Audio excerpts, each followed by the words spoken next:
This is LSD.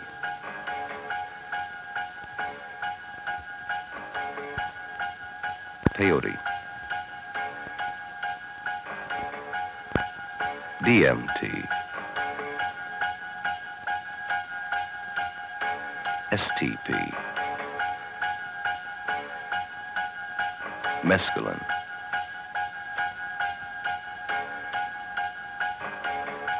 Psilocybin. Hashish. And marijuana. That's right. Marijuana is also a psychedelic drug. Because LSD is so much more potent than the others, about 300 times as potent as marijuana, about 50 times as potent as STP, about 130 times as potent as mescaline. And because so little is known about LSD, let's talk about it first. This is the head of a pin, magnified 100 times. What you see now is 200 micrograms of LSD. That's the full dose to send a normal adult on an 8 to 12-hour trip. More than enough to do the same for 2 to 4 teenagers. There are some people who can have an LSD experience with only 25 to 35 micrograms. And we can barely see that with the naked eye. This aspirin tablet, it weighs 5 grams.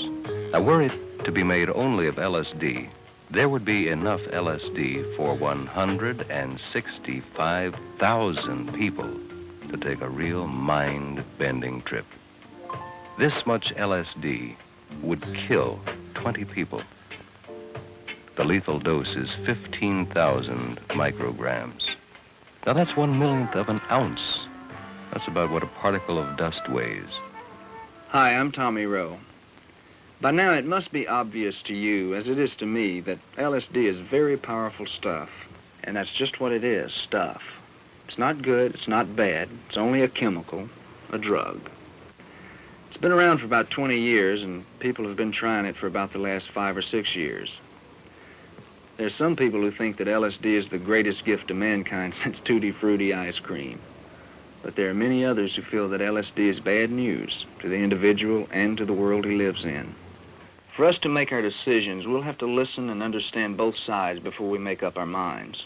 While it would be very difficult to find people to tell you how good for you heroin is, or speed, or barbiturates, it's very easy to find people who just can't wait to tell you how great LSD, peyote, DMT, STP, mescaline, and of course marijuana is.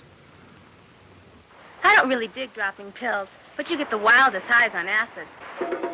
But the only time I think I've been able to understand myself was on an acid trip. Then things were really clear. Now, I've taken LSD 42 times, and it hasn't done me any harm. Why knock it? Some of our country's greatest minds drop acids. They couldn't all be dummies. But everyone says when you drop some acid, the whole world becomes clear to you, like an open book.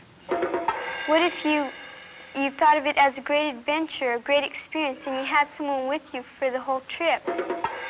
I don't believe all that dumb stuff about chromosome damage.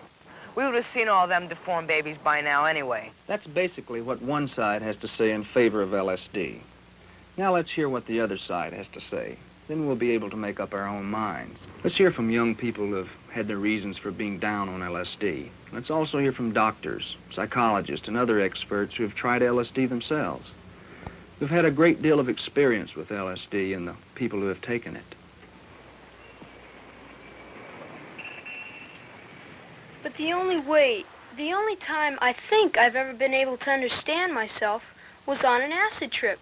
Then things were really clear. As a psychologist, I have to tell you that the understanding you think you have gained just doesn't fit in with the facts. Here are the facts. You've been on a number of trips, and we're both agreed that you're having even more problems with your school, your parents, and even your friends. Perhaps what you think or feel on a trip just doesn't fit in with the straight world which you must return to and must learn to live in. As far as understanding yourself is concerned, the only real understanding you could gain would come from having a bummer and then analyzing it, which would mean you'd have to want to try to have bummers and then attempt to understand them the way that psychologists analyze dreams, which, unless you are properly trained, you cannot do by yourself. I don't dig dropping pills, but you get the wildest trip on acid. Yeah, but you can also get the wildest bummers. And you can never really be sure which it's going to be. But what do you mean? Nobody ever knows enough about the quality of the acid itself, or their own hidden hang-ups that would make it to be a real trip, or a real bummer. Yeah, but you've dropped acid. My third trip was a real bummer, enough to make me not to want to go on a fourth. What if you were really cool when you did it? The setting's just right. You're not uptight or paranoid about getting busted. What if you think of it as a great adventure, a great experience, and you have someone with you through the whole trip, someone straight who hasn't had any acid? Well, it could be a great experience and a great adventure if you're really in the right frame of mind. If you're sure about the dose in the cap.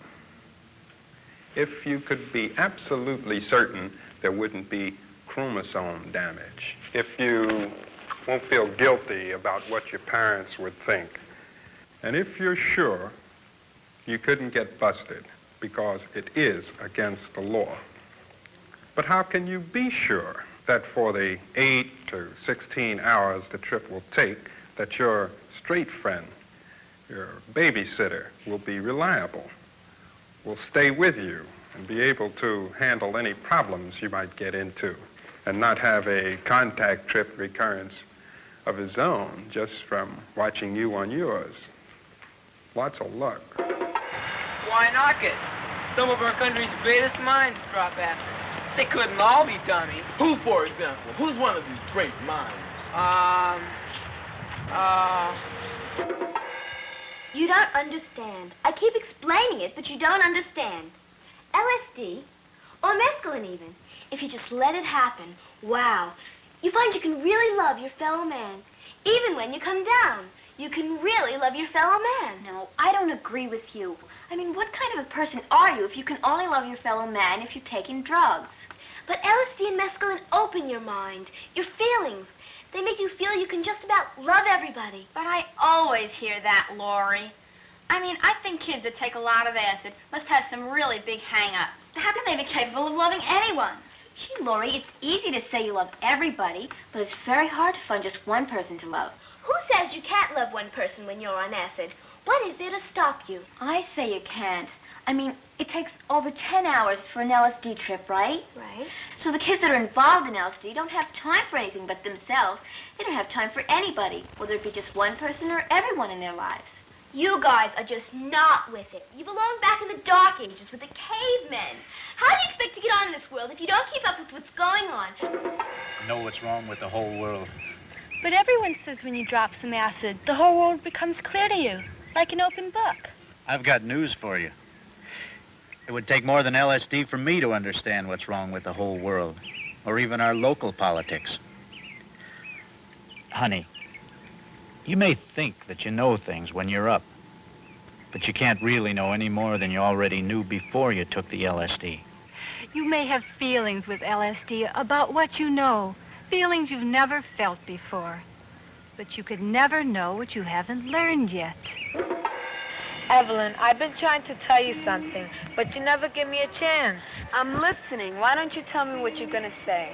I've been thinking we should try some acid. I hear it's a real cool trip. Sure, and so is cocaine. But where are we going to find that kind of money? Besides, if anyone finds out, we'll be in a lot of trouble. Man, like cocaine is a hard drug. I'm talking about acid, dummy. LSD, not cocaine. Don't tell me about acid. I know too many kids around here that they tell me that they've been on bad trips on LSD. They saw rats, roaches in different sizes, shapes, and colors. It was like a nightmare. That stuff ain't for me. No way. But Mrs. Andrade, isn't it true that everybody's being uptight about those freaky chromosomes? Isn't it true that most scientists don't agree on chromosome breakage? Besides, does it matter as long as I don't drop any acid while I'm pregnant? If LSD won't kill my chromosomes, the pollution in the air and water will. So what's the difference? The difference is we're talking about two different things. We know that if we don't take LSD, we won't damage your chromosomes. All scientists know that it's too soon to know exactly what the damage will be, especially to your children and your children's children. But water and air pollution are killing us anyway.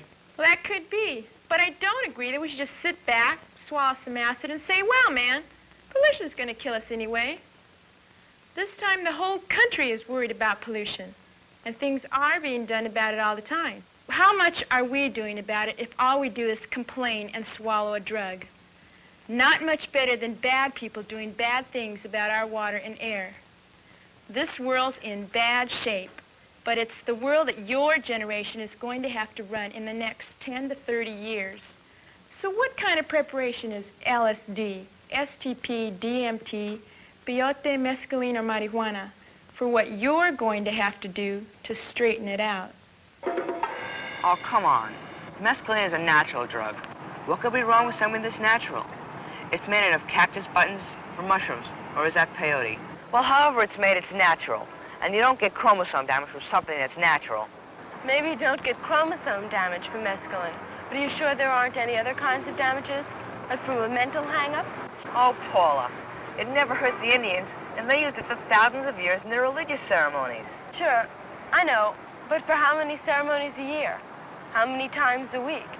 And were their minds and bodies fully developed? Or were they still kids, teenagers? And do you know whether they would wander all over the place where they could get hurt, or just sit there safe and stoned in their teepees?